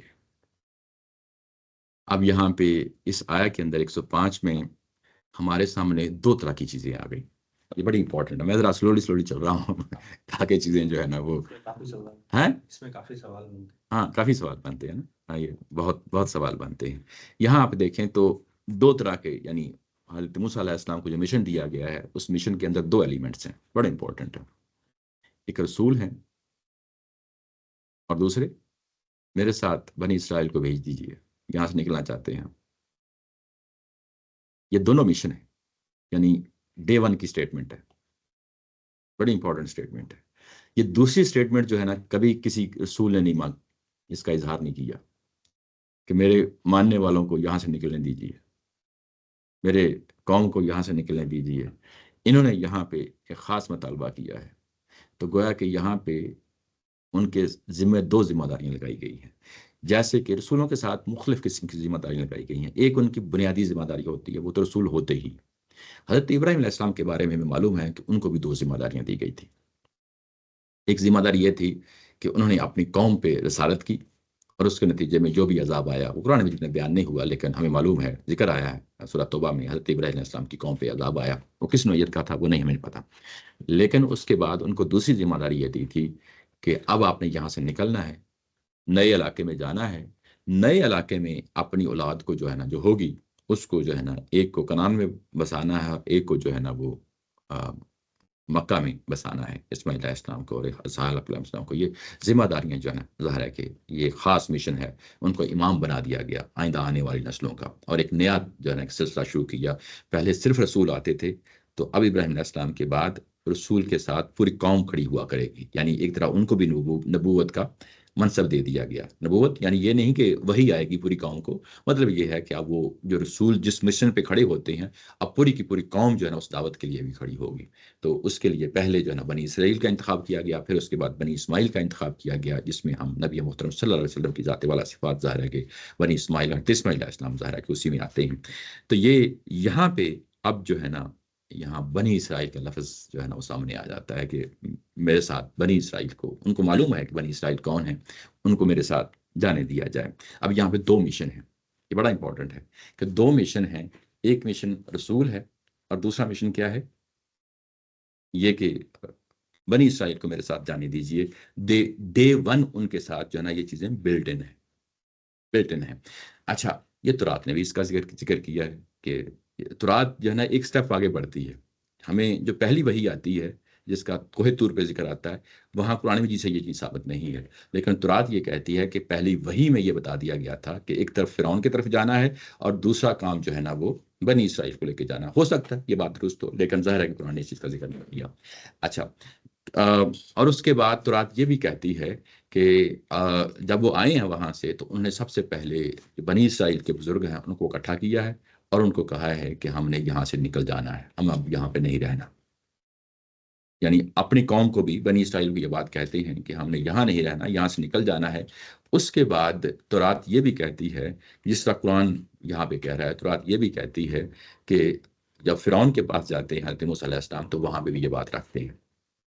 لیکن وہاں پہ جو بات کہی گئی ہے وہ بات آدھی بات کہی گئی ہے. یعنی تورات کے اندر آدھی بات کہی گئی ہے کہ وہاں پہ یہ ذکر نہیں ہوا کہ کہاں جانا ہے. یہاں قرآن مجید میں تو ذکر یا کچھ نہ کچھ کلو ہمارے پاس آتے ہیں, وہ بتاتا ہوں کلو کیا ہیں, لیکن کہاں جانا ہے وہاں بات یہ کہی گئی کہ ہم ایک بیابان میں جانا چاہتے ہیں اور وہاں جا کے قربانی کرنا چاہتے ہیں, اور اس ایسے جانور کی کرنا چاہتے ہیں. اگر ہم یہاں پہ کریں گے قربانی تو ہمیں سنسار کر دیا جائے گا. تو یہ گویا کہ ایک مصلحانہ قسم کا جو ہے نا ان کا ایک یعنی مصلحت پر مبنی ایک جو ہے نا انہوں نے ایک چیز رکھی ہے کہ اگر میں ایسا کروں گا تو ہو سکتا ہے کہ اگر میں کہوں کہ میں نے کنعان جانا ہے, فلسطین جانا ہے, تو وہاں پہ ایک علیحدہ سے بادشاہت تھی, تو ابھی سے ایک طرح کی جو ہے نا چپکلش پیدا ہو جائے گی. تو کیوں ہم چپکلش پیدا کریں؟ تو انہوں نے ایک طرح ایک کہہ لیں کہ یعنی ایک لحاظ سے بات اس طریقے سے کی کہ ہم جو ہے نا بیابان میں جانا چاہتے ہیں. ڈیفینیٹلی وہ بیابان ہی میں گئے ہیں, اس کے بعد کافی عرصہ بیابانوں میں رہے ہیں, صحرا میں رہے ہیں. تو وہ یعنی وہ اس پہلو سے بات کی ہے تورات کے اندر, وہ بات بھی سمجھ میں آتی ہے کسی حد تک, وہ کوئی ایشو نہیں ہے. یہ بات کیا ہے؟ یہ تو لیکن یہ جیسے تورات میں قرآن میں تو یہ ثابت نہیں ہے یہ چیز. اس میں دو کوشچن ہیں. ایک تو یہ کہ بنی اسرائیل کو ساتھ لے جانے کی بات ہو رہی تھی, تو کیا اس وقت بنی اسرائیل کوئی بہت زیادہ تھے یا صرف وہی رہ رہے تھے اس وقت؟ میں اسی پہ آنے لگا کیونکہ ابھی میں نے تھوڑی سی فاؤنڈیشن بڑھائی ہے, تو میں آگے بڑھ رہا ہوں, اسی طرف آ رہا ہوں. اب یہاں پہ یہ سوال پیدا ہوتا ہے کہ وہ کیوں لے جانا چاہتے ہیں. یہ سوال تو پیدا ہوتا ہے نا, یہ آپ کو ہماری تفسیروں میں ملے گا اور تورات میں بھی ملے گا. ٹھیک ہے نا. تورات یہ بتاتی ہے کہ یہ تو بتاتی ہے کہ ہم کہاں جانا چاہتے ہیں, فلسطین جانا چاہتے ہیں, ہم کنعان جانا چاہتے ہیں, لیکن ریزن کیا ہے؟ وہاں پہ کوئی اس طرح کا خاص کلو نہیں ہے. وہاں پہ ہمیں ایک نیگیٹو تصویر ملتی ہے تورات کے اندر.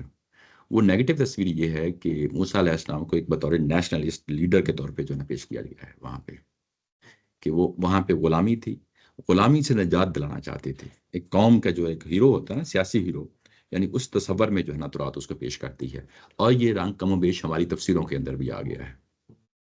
یعنی ہم یہ تو نہیں کہتے کہ وہ نیشنلسٹ لیڈر تھے, ہمارے جو مفسرین کرام ہیں وہ یہ نہیں کہتے کہ نیشنلسٹ لیڈر تھے, لیکن یہ کہتے ہیں کہ غلامی تھی, غلامی سے نجات لینا چاہتے تھے. ان سے بغار لیا جاتا تھا. بغار لینے کا مطلب یہ ہے کہ ان سے لائک جو ہے نا کنسٹرکشن کے جو کام ہے, جیسے اینٹیں بنائی جاتی ہیں, گارا بنایا جاتا ہے, تو اس طرح کے محلات بنائے جاتے ہیں, تو ان کو یعنی مزدوری کے طور پر, ان کو مزدوری یعنی یہ کہ ان کو مزدوری بھی نہیں جاتی تھی, غلامانہ زندگی تھی کہ بس تم یہ کام کرو. دوسرا یہ کہ کھیتوں میں وہ کام کرتے تھے.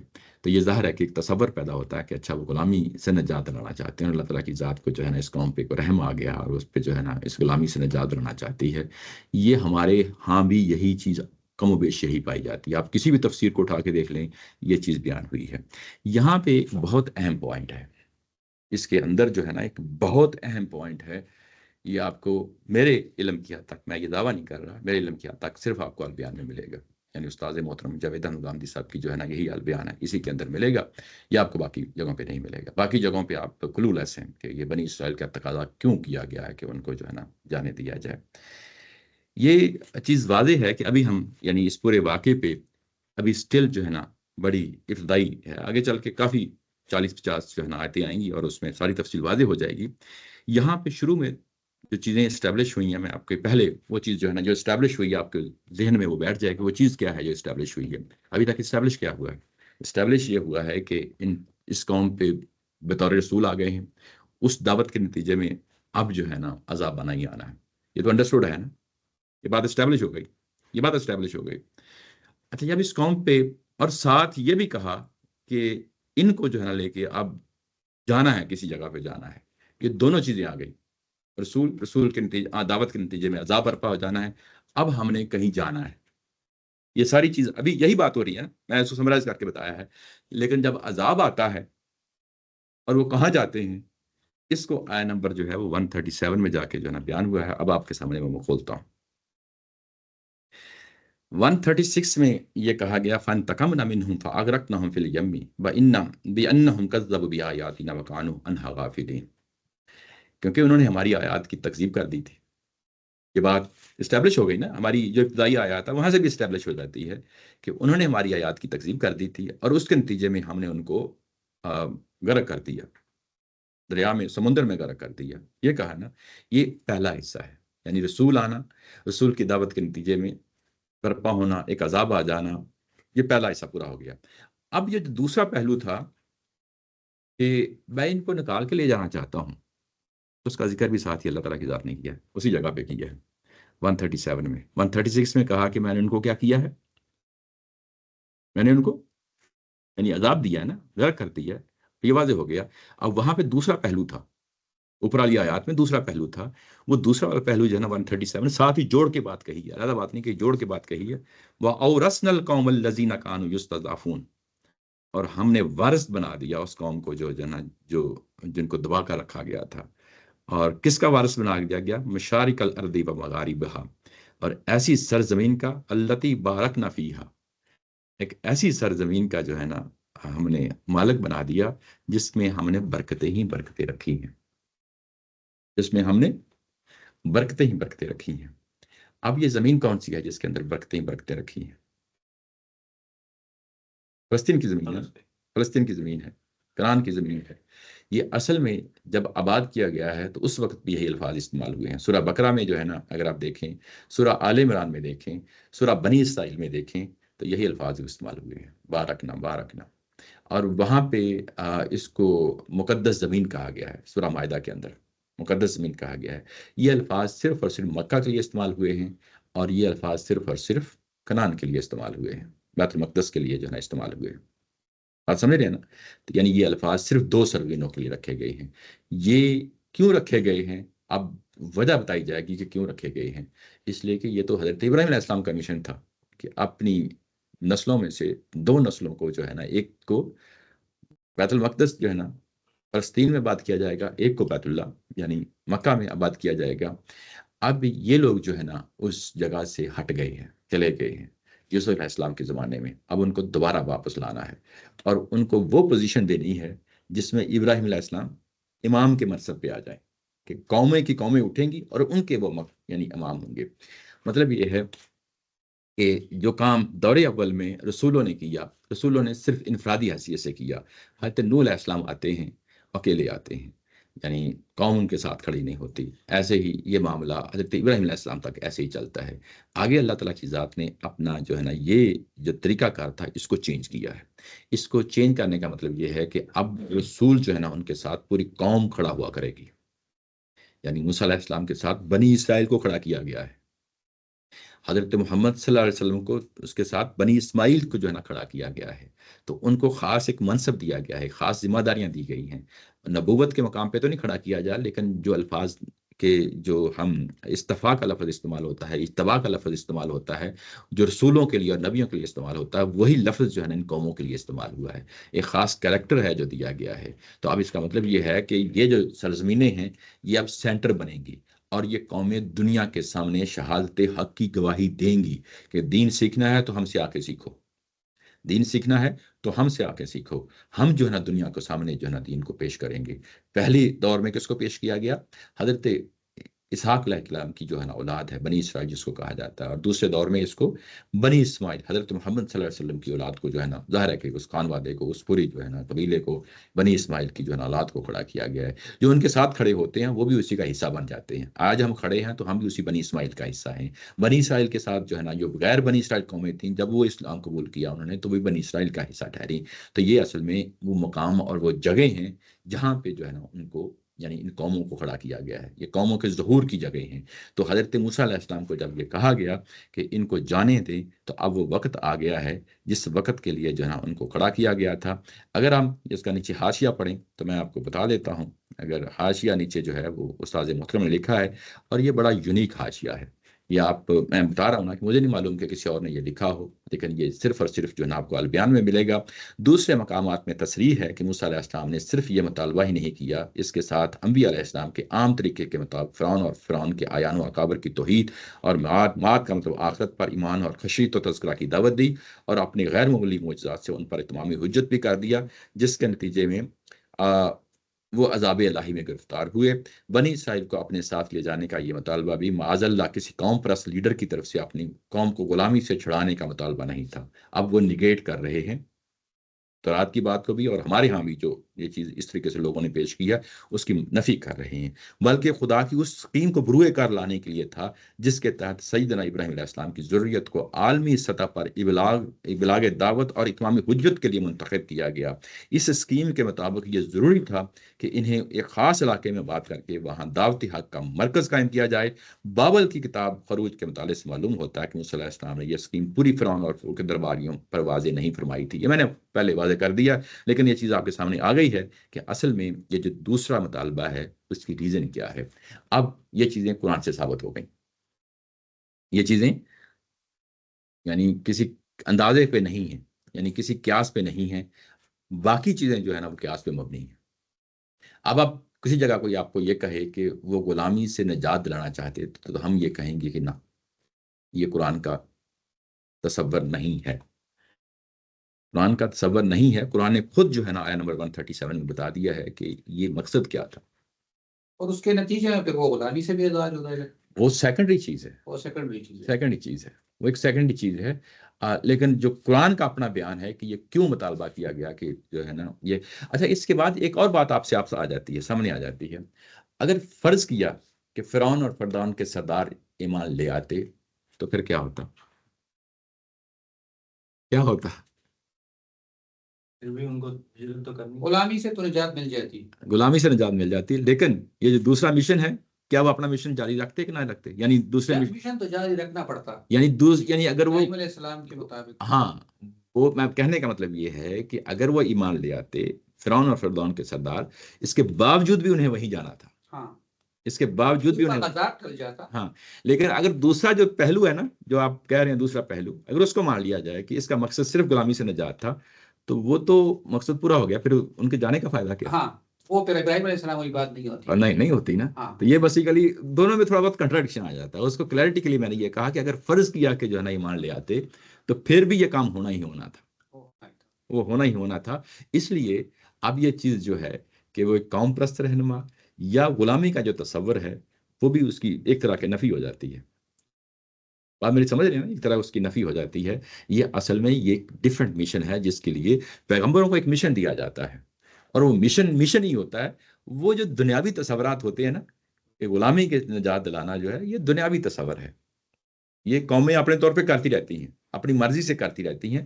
پیغمبروں کے مشن میں یہ چیز شامل نہیں ہوتی۔ وہ جس حالات میں بھی ہوتے ہیں، حضرت صلی اللہ علیہ وسلم نے کام کیا ہے، وہ جس حالات میں بھی ہوتے ہیں اپنی دعوت کو اپنے انجام تک پہنچاتے ہیں، اور جو ان کا دائرہ کار متعین ہوتا ہے اس کو اس کے کنکلوسیو جگہ پہ لا کے وہاں پہ جو ہے نا پھر جو ہے نا بات ہوتی ہے۔ تو یہ چیز اب واضح ہو گئی، اب ہمارے سامنے کنکریٹ جو ہے نا قرآن سے ہی دلائل جو ہے نا مستحکم ہو گیا نا، آگے چل کے ہمیں پتہ چل گیا کہاں جانا ہے انہوں نے. تو اب ہم یہ نہیں کہہ سکتے کہ اس کی بنیاد پہ یہ کہیں کہ غلامی کا تصور ہے. اچھا، اس وقت جو بنی اسرائیل تھی وہ توحید پہ قائم تھی جب حضرت موسیٰ جی یوں کہہ لیں کہ وہ بھی پوجا کیا کرتے تھے. آگے چل کے جو ہے نا پتہ چل جائے گا اسی یعنی اس واقعے میں آ جائے گا. لیکن یہ کہ وہ آتے ہی جب موسیٰ علیہ السلام آئے ہیں، ان کی پرسنالٹی جو ہے نا اس طرح کی ٹاورنگ قسم کی پرسنالٹی تھی. اپنے ظاہر ہے اس کے وقت جو حالات تھے جس میں وہ چکی میں پس رہے تھے، انہوں نے جب دعوت پیش کی اپنی قوم کے سامنے تو سب نے قبول کر لی. یعنی یہاں سے تو یہی لگ رہا ہے ہاں جی کہ دعوت وہ قبول کر چکے ہیں، جی، اور اس کے ساتھ جانے کے لیے تیار ہے اس مقصد کے لیے. ایسے ہی اصل میں یہ ہوتا ہے قوموں کے ساتھ، جب ان کو کوئی بڑا آدمی مل جاتا ہے نا اور اس طرح کے حالات جس میں وہ پس رہے ہوں تو وہ پس رہے ہوں، اور انہیں معلوم ہے کہ یہ جو بندہ ہے موسیٰ علیہ السلام، یہ اسی کیونکہ ہمارے ہی خانوادے کا ہے، بنی اسرائیل سے ہے، لیکن اس کی جو ہے نا پہنچ جو ہے نا وہ فرعون تک ہے، اوپر تک ہے. تو اس کے بعد اس کے بعد یہ بھی بڑی حیران کن بات ہے. میں جب بھی پڑھتا ہوں اس تصور میں جب آتا ہوں کہ دیکھو موسیٰ علیہ السلام وہ باقی لوگوں کے ساتھ انتہائی ظلم کر رہا ہے. آگے جا کے پتہ چلے گا کہ جو ہیں جادوگر ہیں ان کو مروا دیا. یہاں تک پتہ چلتا ہے کہ اس نے اپنی وائف کو بھی جو ہے نا مروا دیا تھا، جو اسلام یعنی قبول کر لیا تھا اس نے. لیکن یہ کہ موسیٰ علیہ السلام پہ ہاتھ نہیں ڈالتا وہ. اس کی وجہ کیا ہے؟ اچھا، مطلب جو فرعون ہے وہ موسیٰ پہ ہاتھ نہیں ڈالتا. اس کو کیا یہ چیز پتہ چل گئی تھی؟ پتہ چل گئی ہے، یہی تو مسئلہ ہے. اچھا، ایک جگہ پہ آگے چل کے قرآن مجید کہتا ہے، ایک جگہ پہ جا کے اس کو یہ شدت سے احساس ہو گیا تھا کہ میں اس پہ ہاتھ نہیں ڈال سکتا، اور ایک جگہ پہ اس نے انٹینشنلی یہ کام کیا ہے کہ میں اس پہ ہاتھ ڈالوں. تو آگے سے پتہ کہ جواب آتا ہے، پیچھے ہٹو. وہ آیت پڑھیں گے مزے کیا، پیچھے ہٹو، میں تو اللہ کا رسول ہوں، میں اس چیز سے محفوظ ہوں کہ تم مجھ پہ ہاتھ ڈال سکو. تو یعنی اس کا مطلب یہ ہے کہ ڈے ون جو کنفرنٹیشن ہوئی ہے اس میں یہ چیز واضح ہو گئی ہے، یہ واضح ہو گئی ہے کہ اس بندے میں اب ہاتھ نہیں ڈال سکتا. اچھا، اس کے بعد کالا ان کن تبی آیات فاتبھا ان کنت من الصادقین. اس نے جو فرعون ہے اس نے اب کیا کہا ہے کہ جو دوسری جو بات ہے نا اس پہ اس نے اس پہ بات کرنا مناسب نہیں سمجھا. میں تمہیں جو ہے نا بنی اسرائیل کو جانے دوں. اس نے اصل بات کو پکڑ لیا، درمیان والی بات جو ہے کہ اگر تم واقعی جو ہے نا کسی کریڈینشل کے ساتھ آئے ہو، کسی معجزے کے ساتھ آئے ہو، کسی نشانی کے ساتھ آئے ہو تو مجھے دکھاؤ، میں مانوں کہ تم واقعی رسول ہو. یعنی اس نے کور جو بات ہے اس نے وہ بات رکھی، باقی جو ثانوی باتیں ہیں وہ اس نے کوئی بات نہیں کی. اس نے بات جو کور ہے اس نے اس چیز کو بھی اگنور کیا کہ تم واقعی اللہ کے رسول بن کے آ گئے ہو. ٹھیک ہے نا، تم یہ تقاضا کیوں کر رہے ہو کہ مجھے جو ہے نا بنی اسرائیل کے ساتھ لے کے جانا، یہ کیوں تقاضا کر رہے ہو؟ اس نے اس پہ بھی ہاتھ نہیں ڈالا. اس نے جو کور بات تھی کہ تم یہ کہہ رہے ہو نا، موسیٰ علیہ السلام سے کہا گیا کہ آپ یہ کہہ رہے ہیں کہ میں کوئی نشانی لے کے آیا، لاؤ ذرا دکھاؤ نشانی کون سی ہے، میں بھی دیکھ لوں. ٹھیک ہے نا، یعنی اس کا تقاضا کیا، اور یہ ظاہر ہے کہ جنون تقاضا بھی ہے، کیونکہ ظاہر ہے کہ انہوں نے بھی ایک بطور نشانی کریڈینشل کے طور پہ بات کہی ہے، تو اس کو ظاہر ہے کہ پیش کرنا چاہیے ان کو. ان کنت من الصادقین، اگر تم واقعی اپنے دعوے میں سچے ہو. یہ دعویٰ جو ہے یہ کیا دعویٰ ہے؟ یعنی یہ پھر جو بات ہے کہ ایسی نہیں ہے کہ اس کا ہم سرسری طور پہ جو ہے نا چلے جائیں. دعویٰ کیا کیا گیا تھا؟ میں اللہ کا رسول بن کے آ گیا ہوں. اب جو ہے نا اصل میں جب اس نے یہ کہا ہے کہ تم اپنے دعوے میں سچے ہو تو گویا کہ یہ بات فیصلہ کن ہو جائے گی.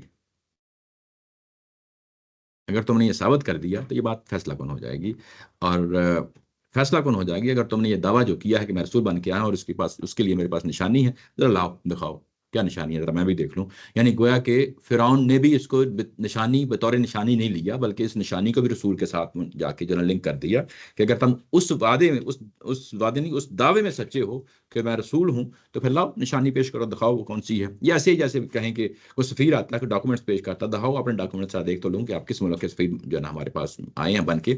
تو ایسے ہی یہاں پہ کہا کہ لاؤ میں دکھاؤں. انہوں نے پھر نشانی پیش کی ہے، فَأَلْقَىٰ عَصَاهُ فَإِذَا هِيَ ثُعْبَانٌ مُّبِينٌ. اور جب یہ نشانی پیش کی ہے تو یہ نشانی کے بارے میں کہا گیا کہ پھر جو ہے نا یہ اژدہا بن گیا. انہوں نے اپنا عصا پھینکا. اس عصا کے بارے میں جو ہے نا بے شمار کہانیاں لکھی جاتی ہیں، ہمارے ہاں واقعات لکھے جاتے ہیں. یہ ان کا ایک عام سارا عصا تھا جس کے ذریعے سے جو ہے نا بکریاں چایا کرتے تھے. یہ ایک جگہ جو ہے نا موسیٰ علیہ السلام نے خود بتا دیا ہے کہ اللہ تعالیٰ کی ذات نے پہلی وحی میں پوچھا کہ یہ تمہارے ہاتھ میں کیا ہے، تو انہوں نے کہا کہ یہ میرے ہاتھ میں جو ہے نا ظاہر ہے کہ عصا ہے، ایک لاٹھی ہے، عام سی لاٹھی ہے. اس سے کیا یعنی تم اسے کیا کام لیتے ہو؟ تو انہوں نے کہا تھا کہ میں اسے بکریاں چرواتا ہوں، اور جو ہے نا ایک عام سا عصا تھا نا، یعنی ان کے ہاتھ میں تھا، اور ہو سکتا ہے وہ مصر میں جا رہے ہیں ان کے ساتھ، ان کے سسر نے جو ہے نا کوئی ریوڑ بھی بھیج دیا ہو کہ جائیں ساتھ لے جائیں ایک تحفے کے طور پہ، جس طرح عمومی طور پہ بیٹیوں کو دیا جاتا ہے، تو ایسے ہی جو ہے نا وہ ایک عصا تھا، اس عصے کو جو ہے نا یہ پوزیشن مل گئی، اس کے کوئی مزید اس کے بعد کوئی سٹوری نہیں ہے۔ ہمارے یہاں یہ کہا جاتا ہے کہ حضرت آدم علیہ السلام سے چلتا چلتا چلتا ان کے پاس پہنچا، اور یہ پتہ نہیں کیا کچھ جو ہے نا وہ کہانیاں سنائی جاتی ہیں، یہ کوئی کہانی نہیں ہے۔ یعنی اصل چیز یہ ہے کہ عام سا عصا تھا، وہ عصا جو ہے نا وہ ظاہر ہے کہ جس سے بکریاں چرایا کرتے تھے، اسی عصا کا جو ہے نا بات ہو رہی ہے۔ رسول کے ہاتھ سے کوئی چیز جب آ جاتی ہے تو اس کی پھر ایک اور حقیقت سامنے آ جاتی ہے۔ ادروائز جس طرح ایک اونٹنی کی پیچھے بات کہی گئی تھی نا کہ اونٹنی جو حضرت صالح علیہ السلام کی اونٹنی تھی، وہ عام اونٹنیوں میں سے ایک اونٹنی تھی، وہ کوئی اسپیشل اونٹنی نہیں تھی، لیکن ظاہر ہے کہ جب اس کو منتخب کر لیا گیا تو وہ خاص بن گئی، یعنی اس کے انتخاب کے بعد وہ خاص بن گئی، پہلے وہ ایک عام اونٹنی سی۔ اب یہاں پہ بھی وہ یہ جو عصا ہے یہ ایک عام لاٹھیوں میں سے ایک لاٹھی ہے، لیکن جب اس کو چن لیا گیا کسی خاص کام کے لیے تو اب اس کی ایک خاص حیثیت ہو گئی۔ تو یعنی یوں آپ اس کو سمجھ سکتے ہیں، بجائے اس کے کہ اس کو کئی اور کہانیوں کے ساتھ جوڑیں، وہ درست بات نہیں ہے، وہ درست رویہ نہیں ہے۔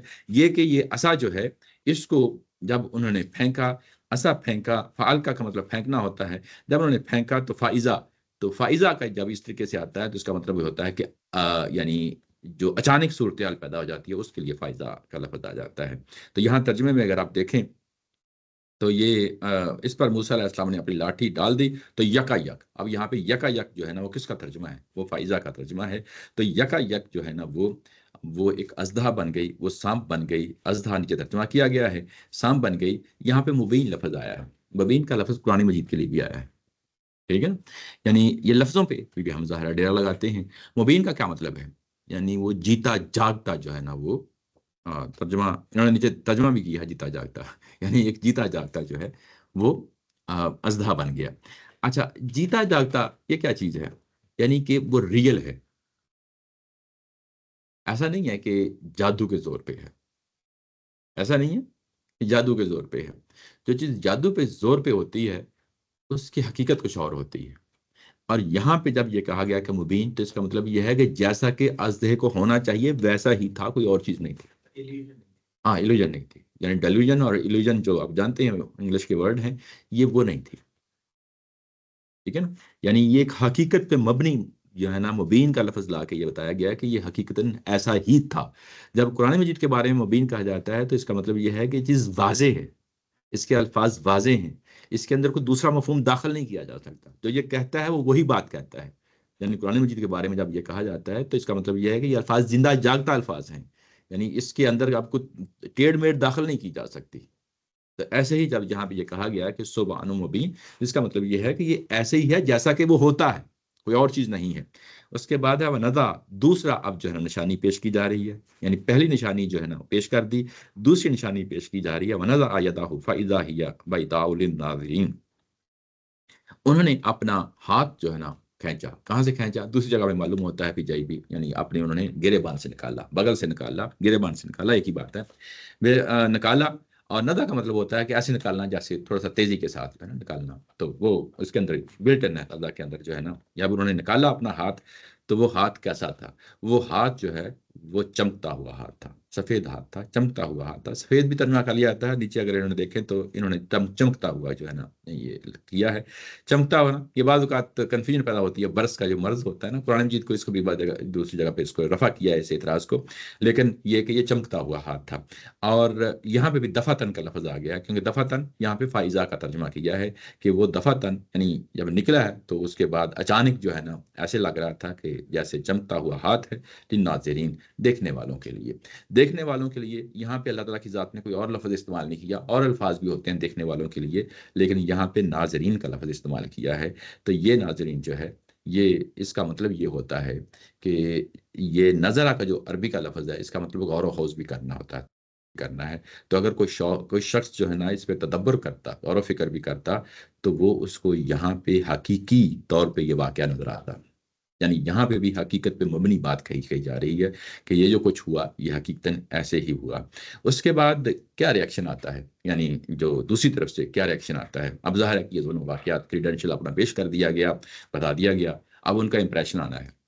یعنی دوسرا جو فریق ہے اس کا سامنے ایک امپریشن آنا ہے، اس کا کیا جو ہے نا انہوں نے اس چیز کو کیسے سمجھا. قال الملأ من قوم فرعون ان ھذا لساحر علیم. اور اب جو فرعون کے جو درباری ہیں، فرعون کے جو سردار ہیں، انہوں نے کہا کہ یہ شخص جو ہے یقیناً ایک بڑا ماہر جادوگر ہے، یہ شخص ایک یقیناً بڑا ماہر جادوگر ہے. یریدو ان یخرجکم من ارضکم، اور یہ چاہتا ہے کہ تمہیں تمہاری زمین سے نکال باہر کرے، تمہاری زمین سے تمہیں باہر نکال کر ہے. فماذا تأمرون، اور تم کیا اس بارے میں مشورہ دیتے ہو. یہاں پہ اگر 2 آیتوں کے اندر آپ دیکھیں تو یہاں پہ اب ان کا رسپانس آتا ہے. یعنی اس معجزہ دیکھنے کے بعد ہونا یہ چاہیے تھا کہ یہ نشانیاں دیکھتے، نشانیوں پہ غور و فکر کرتے. اب جو ان کا جو ریئیکشن آیا ہے، ریئیکشن یہ صحیح بھی ہو سکتا ہے اور ریئیکشن یہ صحیح نہیں بھی ہو سکتا. صحیح ہو سکتا ہے کیونکہ مصر کے اندر جو ہے نا وہ جادوگری اپنے زور پہ تھی، اور ہو سکتا ہے کہ انہوں نے اس کو اسی پرسپیکٹو میں دیکھا ہو. میری بات سمجھ رہے ہیں نا. لیکن یہ دوسرا پہلو ہے، یہ بھی اپنی جگہ یعنی ایک اہم پوائنٹ رکھتا ہے کہ یہ انہوں نے سیاسی چال چلی ہے. اس میں ایک چیز جو سوری میں بات کم کر لوں. سیاسی چال یہ چلی ہے کہ جب بھی کوئی سیاستدانوں کے سامنے جو حکمران ہوتے ہیں ان کے سامنے کوئی اور ابھرتا ہوا شخص سامنے آتا ہے جو ان کی طاقت کو چیلنج کر سکتا ہے، تو فوری طور پہ کیا کرتے ہیں، اس کو ڈسکریڈٹ کرتے ہیں. تو یہ کام انہوں نے شاید اس اینگل سے بھی کیا ہو. تو یعنی یہ دونوں پہلو نکل سکتے ہیں. نیچے حاشے میں اسی اینگل سے لکھا ہے کہ دونوں ہو سکتے ہیں. ایک یہ بھی ہو سکتا ہے کہ انہوں نے واقعی اس چیز کو ایسے ہی سمجھا ہو، اور دوسرا یہ کہ اس کو سیاسی طور پہ ان کو ڈسکریڈٹ کرنے کی بات کہی گئی ہو. میں تھوڑی سی بات اور مزید کمپلیٹ کر لوں. یہاں پہ یہ بات ہوئی ہے. آگے چل کے سورہ قصص میں ہے یا سورہ طٰہٰ میں ہے، وہاں یہ بتایا گیا ہے کہ یہی الفاظ جو ایگزیکٹلی یہاں پہ الفاظ آئے ہیں، یہی الفاظ فرعون نے بھی کہے ہیں، یہی الفاظ فرعون نے بھی کہے ہیں. تو گویا کہ یہ معاملہ کچھ اس طرح تھا کہ ہر فرد کی زبان پہ جو وہاں پہ موجود تھا یہ الفاظ آ گئے. میری بات سمجھ رہے ہیں نا. فرعون نے بھی یہ بات کہہ دی، فرعون کے سرداروں نے بھی یہ بات کہہ دی. قرآن جو ہے ایک جگہ پہ ایک پہلو کو بیان کرتا ہے، دوسری جگہ پہ دوسری پہلو کو بیان کرتا ہے. گویا کہ یہ الفاظ اس جگہ پہ جو حاضرین تھے ان کی سب کی زبانوں سے جاری ہو گئے کہ یہ لگتا ہے کہ بہت بڑا، یعنی ہو سکتا ہے فرعون نے یہ بات کہی ہو پہلے اور اس کے بعد سب نے اس کی ہاں میں ہاں ملاتے ہوئے یہی الفاظ کہے ہوں. یعنی صورتحال کچھ اس طرح کی بن گئی ہے.